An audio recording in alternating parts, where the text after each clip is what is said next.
Guys मैले चाहिँ अस्ति नै यहाँ खेती गरेको थिएँ होइन, टमाटरहरू लगाएको थिएँ। एकदम एकदम यो के भन्छ हाम्रो टमाटर गोलभेडा भन्छ कि के भन्छ यसलाई।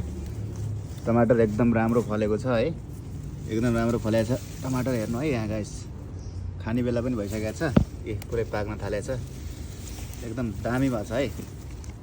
अनि यहाँ यो खेती गरेर छोडेर गएको थिएँ मैले, अनि अहिले आउँदाखेरि खाने बेला चाहिँ भइसकेको रहेछ। मलाई अलिअलि डाउट लागिरहेछ, यो कसैले खान्छ यहाँबाट जस्तो लागिरहेछ। यो खाने मान्छेलाई चाहिँ पत्ता लगाउनु पर्छ, कसैले आफ्नो खेतीबाट यहाँ चोर्यो भने त त्यो मान्छेलाई त पत्ता लगाउनु पऱ्यो होइन। अब मेरो यहाँ फेरि टमाटर मात्रै होइन है, हरेक चिजको खेती छ। यो खुर्सानी छ, हेर्नु है खुर्सानी, त्यहाँबाट खुर्सानी पनि थरी थरीको, एक टाइपको हो र धेरै टाइपको, थरी थरीको खुर्सानीहरू छ मेरो होइन। गोलभेडा एकदम एकदम एकदम ठक्क खाने बेला भइसकेको छ। मेरो यहाँ लगभग 400-500 चाहिँ खुर्सानीको बोट सबै रेडी भएको थियो खाने लागेको। यहाँ खुर्सानी र गोलभेडा अलिकति कसैले खायो कि जस्तो मानेको छु मैले। एक दुईजना माथि मलाई यहाँ शङ्का लागिरहेछ, म यहाँ भेरिफाई गर्छु है साथीहरू।